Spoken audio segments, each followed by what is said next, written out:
Dios les bendiga en esta nueva oportunidad, amados hermanos, amigos. Em, Quiero compartir la segunda parte sobre el tema del feminismo y acerca de este movimiento que ha surgido en estos últimos años. Y quiero primeramente comenzar con una lectura en la segunda epístola del apóstol Pablo a Timoteo, segunda a Timoteo, capítulo 3, versículo 16. El apóstol Pablo dice: toda la escritura es inspirada por Dios y útil para enseñar, para redarguir, para corregir, para instruir en justicia, a fin de que el hombre de Dios sea perfecto, enteramente preparado para toda buena obra. Eh, Quiero entonces seguir con esta segunda parte de lo que es el feminismo evangélico o este movimiento feminista, y quiero hacer un pequeño repaso o un pequeño recordatorio acerca de lo que hablé la última vez. Y el feminismo es un movimiento que busca la igualdad de derechos de las mujeres en relación con los hombres. Entonces, lo que básicamente el feminismo promueve es que como que si han estado atadas o han estado bajo una cultura que las ha tenido sometidas bajo algo que no es, que no las deja como ser libres, y es por ello que el movimiento feminista más que todo busca liberarse de la autoridad del varón. Pues más que todo es eso, el feminismo. Pero en la iglesia cristiana eh, vamos a hablar un poco acerca de este movimiento. Y cuando se trata del rol de la mujer en la sociedad y en la iglesia, hay dos perspectivas que, que están como una dice: esta es la perspectiva bíblica, y otra pues tiene su propia perspectiva también. Entonces es la perspectiva complementaria y la perspectiva igualitaria. O sea, está eh, la enseñanza de que la mujer es complementaria para el varón, y está la enseñanza de que la mujer es igual al varón. Entonces, quiero hacer como lo que son los argumentos del feminismo, los que promueven la perspectiva igualitaria. Entonces, algunos argumentos de los feministas o de teólogas o teólogos feministas que promueven el feminismo o la perspectiva igualitaria, eh, es que si las mujeres pueden servir de la misma manera que lo hace el hombre. Entonces, un argumento de los feministas es que la Biblia no enseña que el hombre gobierna a la mujer. Una posición o una enseñanza feminista es que la Biblia no enseña que el hombre gobierna a la mujer. Ese es un argumento feminista de los que promueven la perspectiva igualitaria. Ahora, Otro argumento que ellos tienen es que las pautas sobre liderazgo en el Nuevo Testamento no son aplicables a todos los lugares y épocas. O sea que lo que promueven entonces es que las enseñanzas o las direcciones que las escrituras nos dan en el Nuevo Testamento acerca del liderazgo no son aplicables a todos los lugares y a todas las épocas. Por ejemplo, si Pablo dijo algo a los corintios, era solo aplicable a los corintios y por lo tanto no es aplicable a todos los lugares y a las épocas. Ese es un fundamento o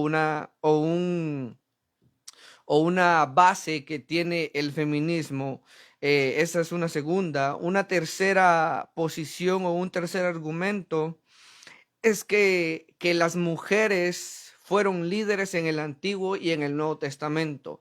Esa es la otra posición o otro fundamento que tiene el movimiento feminista, que las mujeres fueron líderes en el Antiguo y en el Nuevo Testamento, poniendo ejemplos como Débora y Hulda y otros ejemplos en el Nuevo Testamento.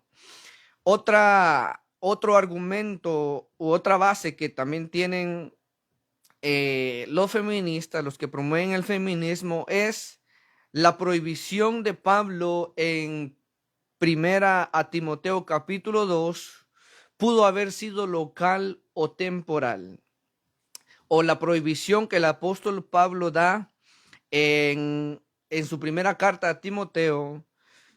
Ellos dicen que esa prohibición pudo haber sido local o temporal. Entonces,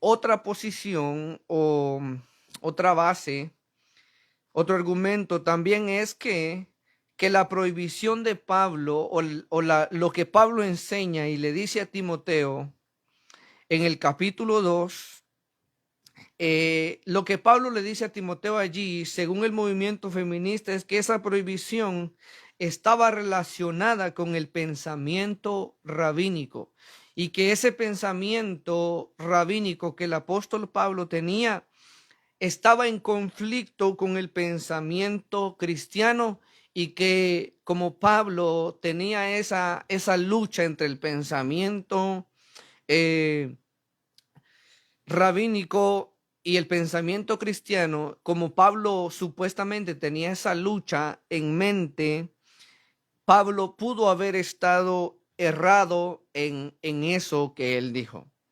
Entonces, esto es algo que dice, o los que promueven gran parte del feminismo o la perspectiva igualitaria. Entonces, otro argumento del feminismo es que el significado de la palabra kefalé, o sea, la palabra cabeza, en 1 Corintios 3, que el significado de esa palabra es fuente. Ese es otro fundamento que tiene el movimiento feminista, que cuando Pablo dice que el varón es cabeza de la mujer y que la mujer afrenta a su cabeza, el movimiento feminista promueve que el significado de la palabra griega kefalé, traducida como cabeza, ellos dicen que es mejor entender que esa palabra significa fuente. Entonces, ese es un argumento que ellos tienen, que cuando Pablo utiliza la palabra cabeza, él debió haber utilizado o debería traducirse como fuente en las escrituras del Nuevo Testamento. Otro argumento del movimiento feminista es la igualdad de funciones con base en Gálatas 3:28, que un poquito más adelante voy a meditar en este versículo, Gálatas 3:28. Ese es otro argumento del movimiento feminista, y es que promueven la igualdad de funciones entre varones y mujeres, promueven la igualdad de funciones con base en Gálatas 3:28 y quizá otros textos más. Y otra cosa es que Pablo enseñó la sumisión mutua. Entonces los feministas dicen que Efesios 5:21 es una declaración de sumisión mutua. Entonces, para resumir o para analizar un poco estas declaraciones o estas enseñanzas o este movimiento, quiero hacer varios o algunos análisis a estos fundamentos que se promueven. Entonces, em, es importante reconocer nosotros como cristianos, como hijos de Dios, reconocer que es importante y que es vital a la misma vez que a las mujeres se les dé el honor y el respeto que la Biblia le da, darles el lugar que la Biblia también les da a las hermanas, a las mujeres, y que también que las hermanas reciban las oportunidades ministeriales que las escrituras les permiten. Entonces esa debe ser una preocupación de todos nosotros como cristianos, que las mujeres sirvan en la obra del Señor como la Biblia enseña.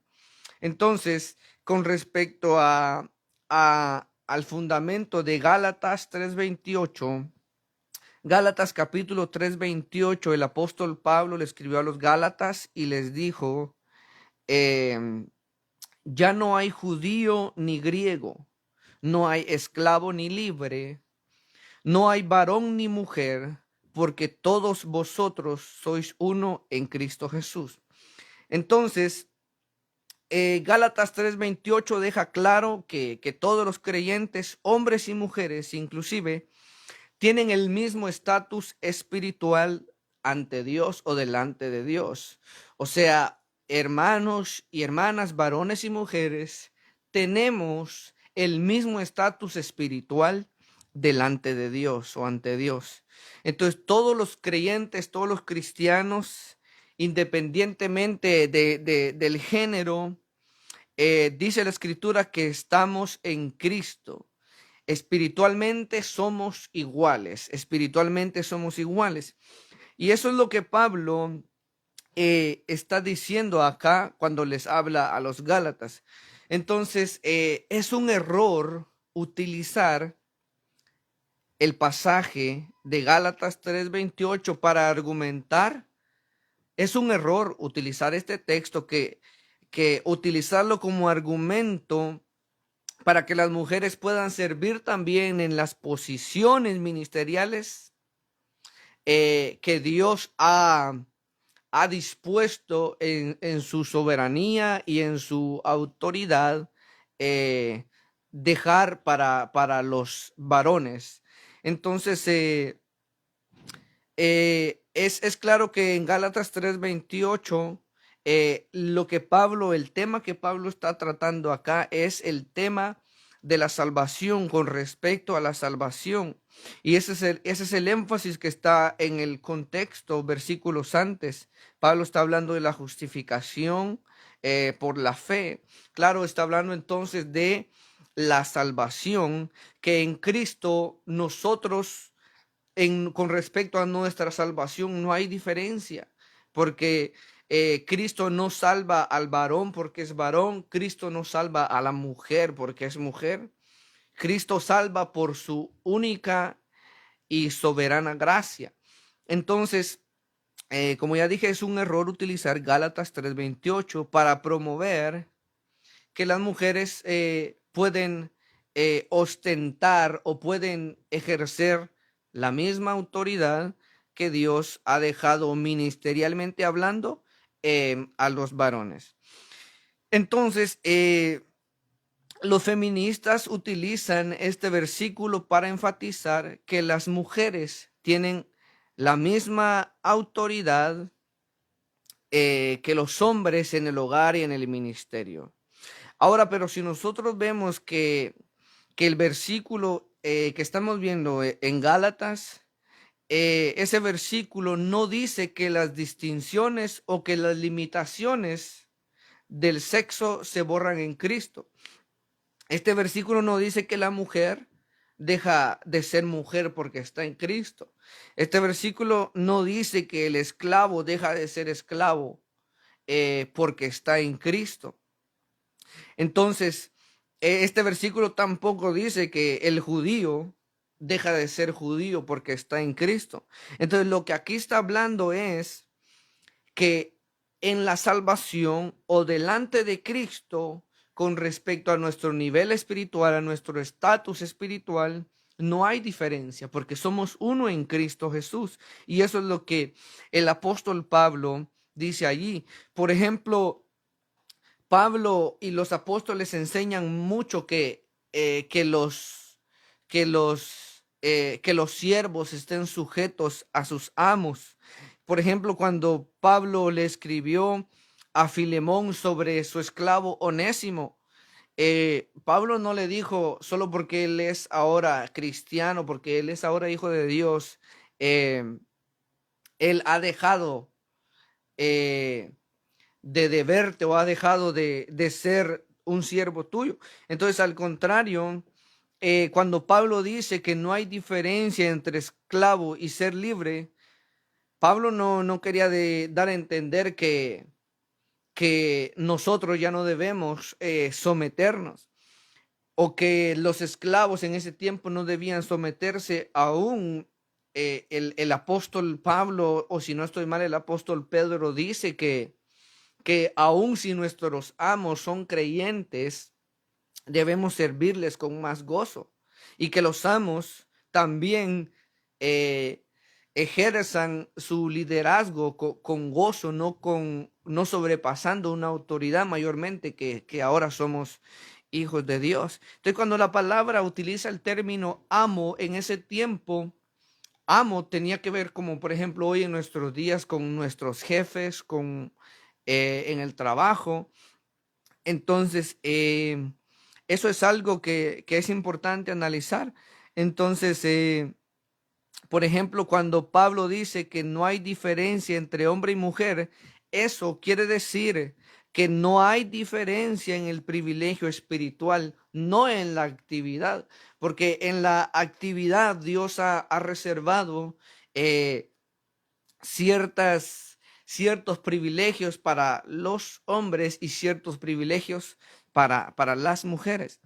Entonces, por ejemplo, con respecto a un argumento que hace un teólogo que promueve el feminismo, este teólogo es el que dice eh, que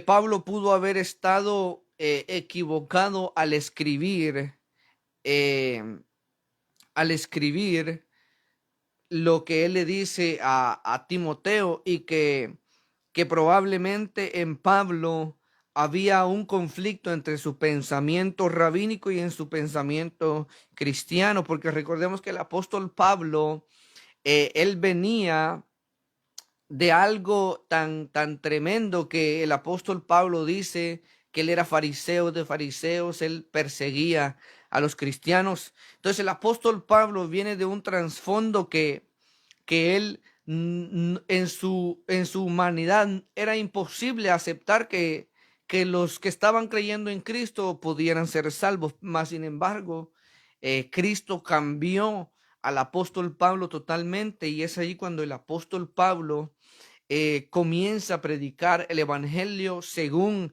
Cristo se lo reveló. Entonces, decir que el apóstol Pablo era machista o decir que el apóstol Pablo pudo haber estado equivocado en lo que él dijo, decir eso eh, promueve un tremendo problema. Y ese tremendo problema estaría atacando, sería un atentado contra la inerrancia de las escrituras, sería promover que en la Biblia hay equivocaciones, sería promover que en la Biblia hay errores. Entonces, eso es un ataque directo a la inerrancia de la palabra del Señor.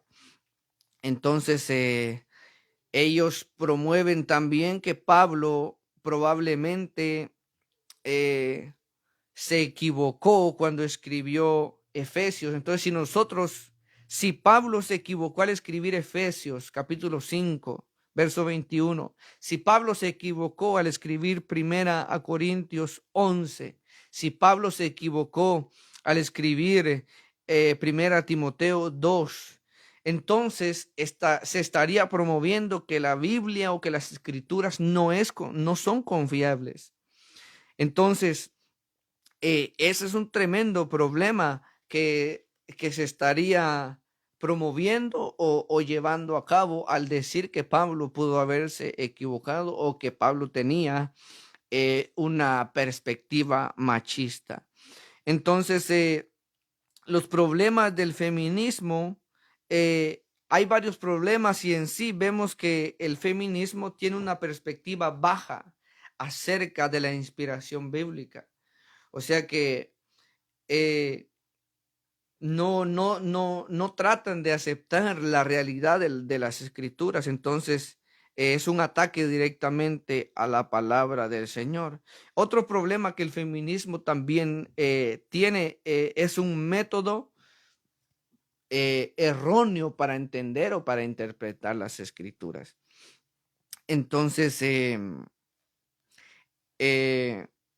es realmente cuando analizamos bien a fondo estas enseñanzas o estos movimientos, vemos que es un ataque claramente de Satanás. Entonces, por ejemplo, la, la, la enseñanza que realmente esto está trayendo es tan terrible y tan impactante porque estaría llevando a una, a una, a una doctrina herética totalmente. Entonces, realmente es triste lo de este movimiento, pero quiero tocar otro punto también acerca del que ellos hablan, y otro punto es que ellos hablan de que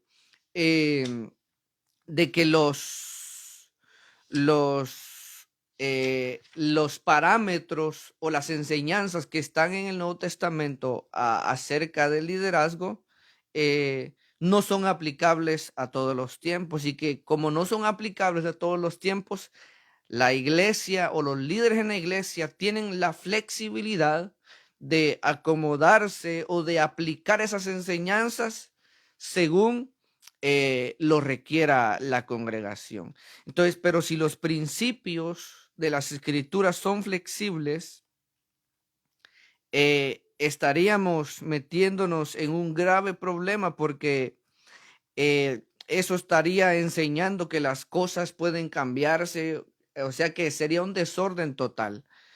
Si habría flexibilidad, porque cada quien haría lo que se le diera la gana. Cada congregación establecería su propia forma de liderazgo. Entonces, es triste eso, y eso es lo que estaba pasando con los corintios también, cuando Pablo los regaña y el apóstol Pablo les dice: ustedes ponen por jueces a los que son de menor estima en la iglesia. Entonces, ¿acaso no hay sabio entre ustedes? ¿Acaso Dios no les ha dado discernimiento? Entonces, vemos el problema de la flexibilidad, de promover flexibilidad. Entonces, la Biblia enseña claramente que Dios no cambia, Dios es inmutable, que Dios es el mismo de ayer, de hoy y por todos los siglos. Entonces, allí con ese punto. Entonces, la Biblia es clara, amados hermanos, con respecto al liderazgo o a los roles en la familia y en el liderazgo. Entonces, la Biblia es muy clara con respecto a todo eso. Entonces, por ejemplo, Otro argumento también del feminismo es que dicen que el significado de la palabra griega kefalé en 1 Corintios 11, que se traduce como cabeza, que el varón es cabeza de la mujer, eh, decir que el significado de esa palabra es fuente, plantea también otro problema grave, porque en ninguno de los léxicos griegos, escuche este dato, ninguno de los léxicos griegos más importantes lista la palabra kefalé como fuente. O sea, en ninguno de los diccionarios ni léxicos griegos más importantes se utiliza la palabra fuente como sinónimo o como traducción de la palabra griega kefalé. Entonces, todos los léxicos y diccionarios griegos del Nuevo Testamento, en todos el significado de la palabra kefalé es autoridad sobre, autoridad sobre. Es decir, como se traduce cabeza, entonces en nuestras traducciones al español. Entonces, un problema del feminismo es que ellos no pueden proporcionar o no pueden dar ningún ejemplo donde la palabra kefalé se traduzca como fuente o tenga la idea de fuente en las escrituras o en el Nuevo Testamento. Entonces, no hay ningún texto que se traduzca como fuente. Entonces, otro problema que se promueve, que está detrás también es si la palabra se tradujera como fuente. Recordemos que en los mismos versículos el apóstol Pablo dice que Dios es la cabeza de Cristo.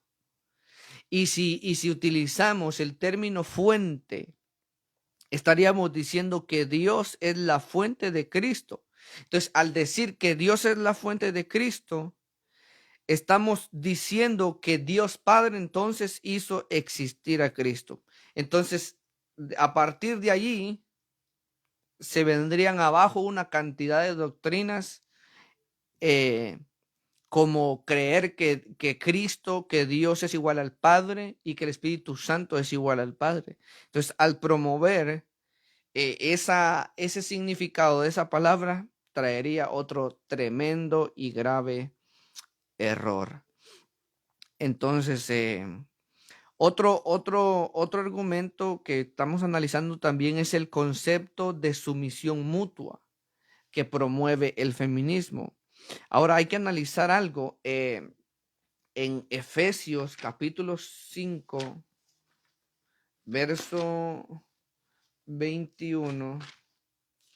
Efesios 5, 21 dice el apóstol Pablo.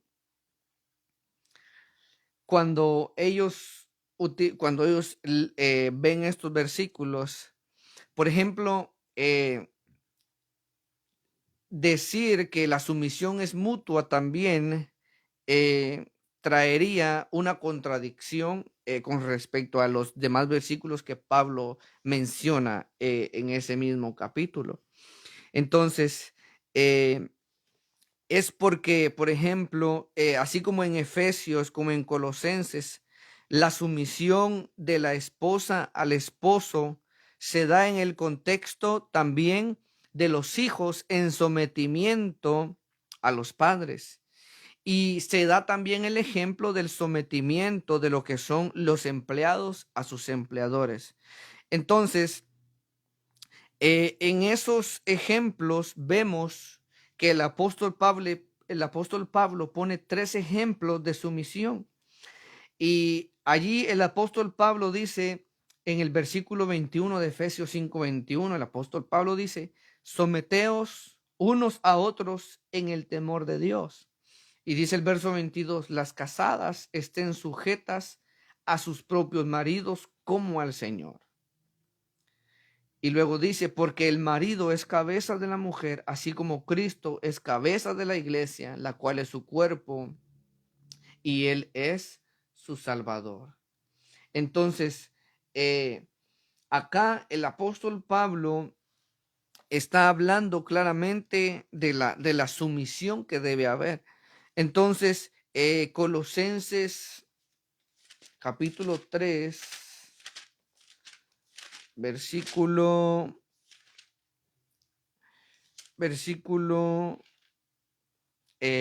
20, Colosenses 3:20. Colosenses 3:20, del 18, el apóstol Pablo vuelve a hablar lo mismo y dice: casadas, estad sujetas a vuestros maridos como conviene en el Señor. Verso 19, el apóstol Pablo dice: maridos, amad a vuestras mujeres y no seáis ásperos con ellas. En el verso 20 pone otro ejemplo y dice: hijos, obedeced a vuestros padres en todo, porque esto agrada al Señor. Verso 21 dice: padres, no exasperéis a vuestros hijos para que no se desalienten. En el verso 22 está el tercer ejemplo de sumisión. El apóstol Pablo dice: siervos, obedeced en todo a vuestros amos terrenales, no sirviendo al ojo como los que quieren agradar a los hombres, sino con corazón sincero, temiendo a Dios. Entonces, acá el apóstol Pablo usa tres ejemplos de sumisión, pero como decía, promover el concepto de sumisión mutua no es bíblico. Ahora, ¿por qué? Porque, por ejemplo, si los esposos deben someterse a sus esposas,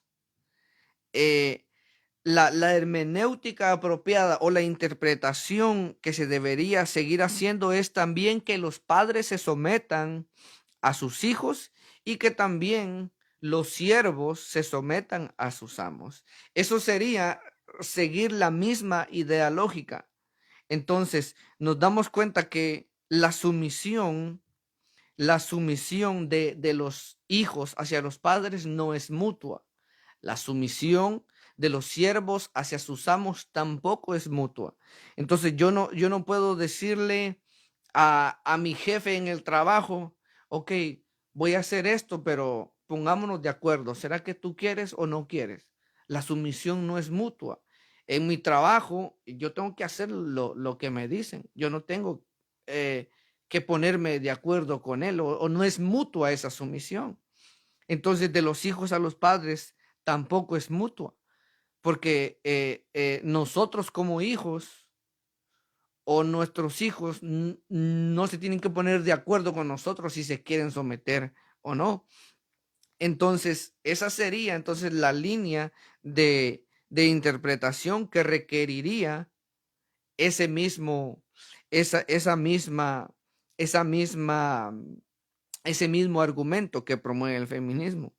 Entonces, nos damos cuenta entonces que cuando la Biblia enseña, amados hermanos, de que debemos someternos los unos a los otros, el apóstol Pablo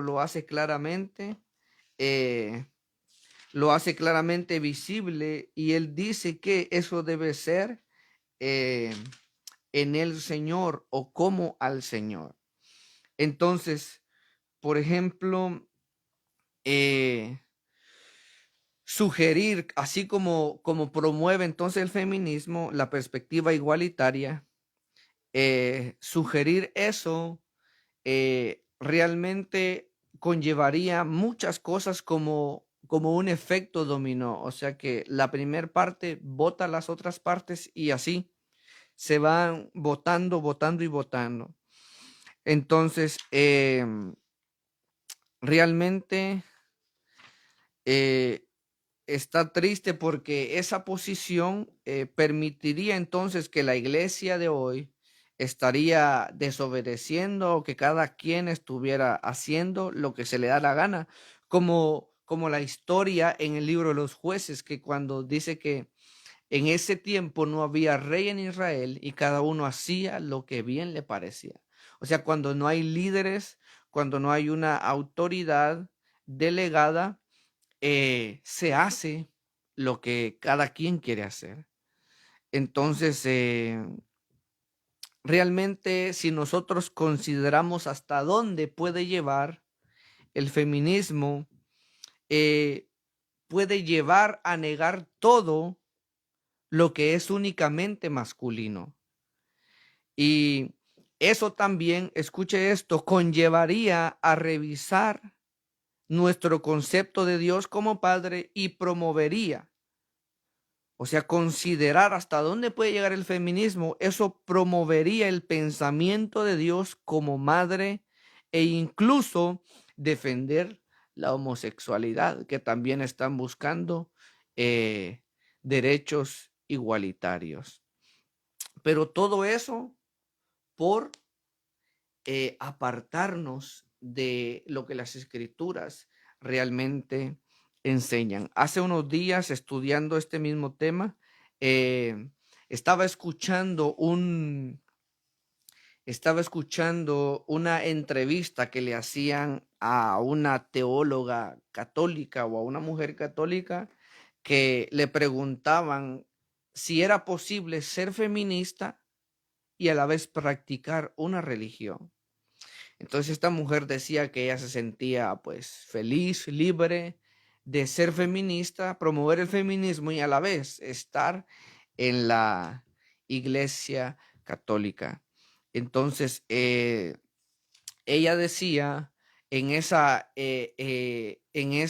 entrevista, habían otras dos mujeres hablando con esta mujer y ellas estaban diciendo que eh, Dios es también una mujer, o que Dios es mujer, o que Dios es madre.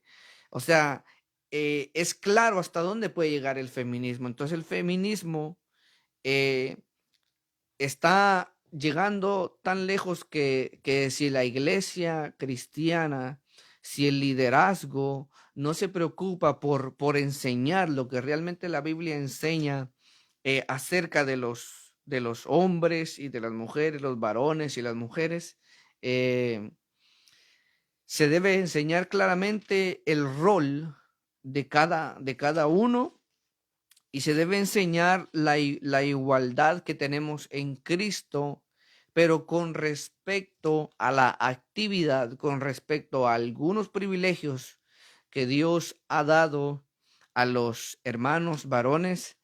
Es importante que se enseñe eso para que eh, las congregaciones pues puedan estar atentas contra cualquier falsa enseñanza. Entonces yo para terminar, eh, quiero hacer una conclusión o unos comentarios acerca de lo que el apóstol Pablo dijo en primera a Timoteo 2, 2 y desde el verso 1 hasta el final, porque el apóstol Pablo está dando instrucciones. Pero en el versículo 8, el apóstol Pablo dice: quiero pues que los hombres oren en todo lugar. Notemos el término hombres en plural. No dice quiero pues que el hombre, dice quiero pues que los hombres oren en todo lugar. En el versículo 9, el apóstol Pablo dice: asimismo que las mujeres se atavíen de ropa decorosa. Vemos nuevamente el término mujeres en plural, hablando de muchas mujeres y hablando de muchos hombres, como lo hizo en el versículo anterior. Pero en el versículo 11, en el versículo 10, por ejemplo, el apóstol Pablo dice: sino con buenas obras como corresponde a mujeres que profesan piedad. Sigue utilizando el término mujeres en plural, pero es interesante cómo el apóstol Pablo, al pasar al versículo que sigue o a la frase que sigue, el apóstol Pablo dice: la mujer aprenda en silencio con toda sujeción. Acá el apóstol Pablo no dice las mujeres aprendan. Pablo acá hace un cambio de plural a singular. Y luego en el versículo 2 el apóstol Pablo dice, porque no permito a la mujer enseñar. No dice, porque no permito a las mujeres enseñar, ni ejercer dominio sobre el hombre. No dice tampoco sobre los hombres utilizando término plural, sino estar en silencio.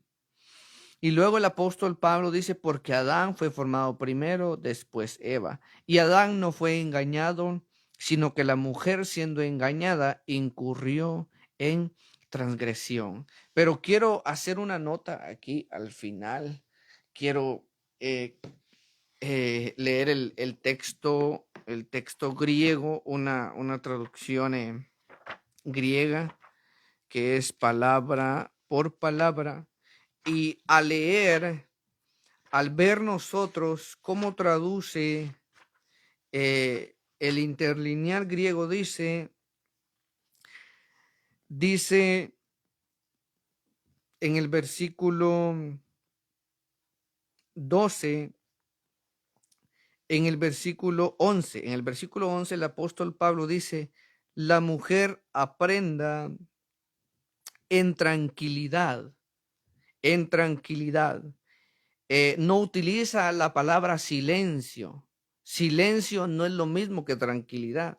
Entonces, dice la mujer aprenda en tranquilidad en toda sumisión. Y luego en el versículo 12 dice el interlineal, dice, y a la mujer no permito enseñar ni dar órdenes a varón o al varón, sino estar en tranquilidad. Vemos cómo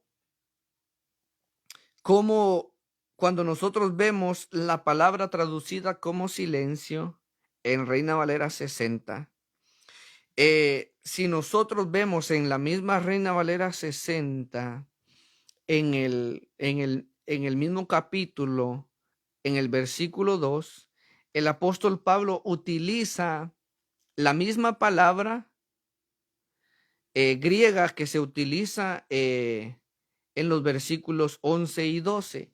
Entonces, en el versículo 2, el apóstol Pablo dice que oremos por los reyes, por los que están en eminencia, para que vivamos quieta y reposadamente. Quieta. La palabra quieta es la misma palabra que se utiliza o que el apóstol Pablo utiliza más adelante en el verso 11 y en el verso 12. O sea, tiene que ver con quietud o con tranquilidad, no con silencio.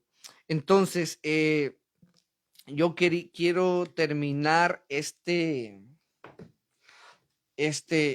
tema haciendo un comentario o cuál es la posición que yo puedo notar que el apóstol Pablo, que las escrituras nos enseñan acerca del servicio de las mujeres en la congregación. Entonces, para terminar, hay lugares o hay concilios donde no se le permite a la mujer predicar ni enseñar cuando toda la congregación está reunida.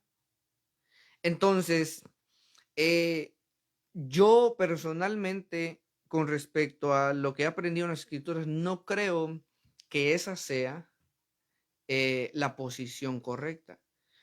Porque vemos el cambio del apóstol Pablo de plural a un singular. Y vemos que en la historia de los hechos vemos que había mujeres profetisas. Felipe tenía 4 hijas profetisas. En Corinto la mujer profetizaba. Entonces la mujer oraba. Y eso claramente tiene que ver con un culto público, con la asamblea general reunida. Entonces, realmente yo no estoy tanto de esa posición que la mujer no predique a la congregación en general.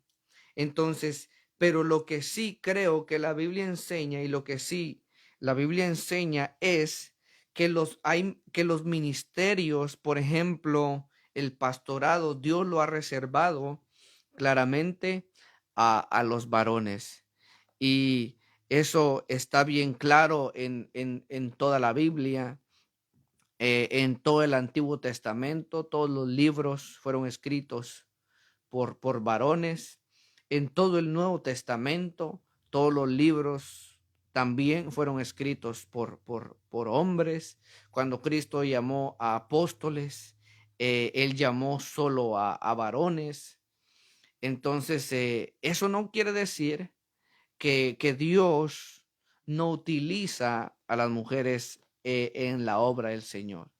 Entonces, se ha ido a un extremo de un lado, pero se ha ido a un libertinaje del otro lado, como lo es el feminismo, promoviendo igualdad en todo, y que es algo que la Biblia no enseña. La Biblia enseña claramente una diferencia que hay entre el varón y en la mujer. Hay privilegios que Dios ha dado a los varones, y hay privilegios que Dios ha dado a las mujeres. Pero hay privilegios, como ya decía, que Dios los reservó claramente conforme a lo que tenemos en la Biblia, porque no podemos utilizar ningún otro fundamento además que la Biblia. Entonces, si la Biblia enseña algo, yo debo ser humilde y aprender a someterme a lo que la Biblia dice, porque ese es el único fundamento que nosotros tenemos. Entonces, amados hermanos, con esta segunda parte termino esta reflexión, este análisis que hemos hecho acerca del feminismo y lo que es la perspectiva igualitaria, que promueve igualdad en todos los derechos eclesiásticos, tanto como varones y mujeres tienen todos los mismos derechos, pueden todos hacer lo mismo y que no hay una diferencia. Entonces hemos analizado en lo que el feminismo promueve y hemos visto a la luz de las escrituras qué es lo que la Biblia enseña también. Entonces, está clara la diferencia, están claros los peligros que se pueden, a los peligros que se pueden llegar promoviendo el feminismo. Entonces, yo personalmente, conforme a las escrituras, estoy de acuerdo y estoy apegado a la perspectiva igual, a la perspectiva complementaria, no a la perspectiva igualitaria que es el feminismo. Entonces, la perspectiva complementaria es la que la Biblia enseña, que Dios creó a la mujer como ayuda idónea del varón. Entonces, para servir, para apoyar, para servir en la iglesia con los dones que Dios le ha dado, y esos dones pueden ser como predicar en la congregación. Entonces yo no estoy del área en el otro extremo donde a la mujer no se le permite ni predicar ni enseñar a toda la congregación. En esos lugares pues se permite, o sea, dejan que la mujer solo enseñe a mujeres o que solo enseñe a niños. La mujer puede cantar, puede orar, pero de esta área, en esta perspectiva en la cual yo no estoy, no permiten que la mujer enseñe ni predique desde el púlpito a toda la congregación. Entonces, no, yo personalmente no estoy de acuerdo con eso.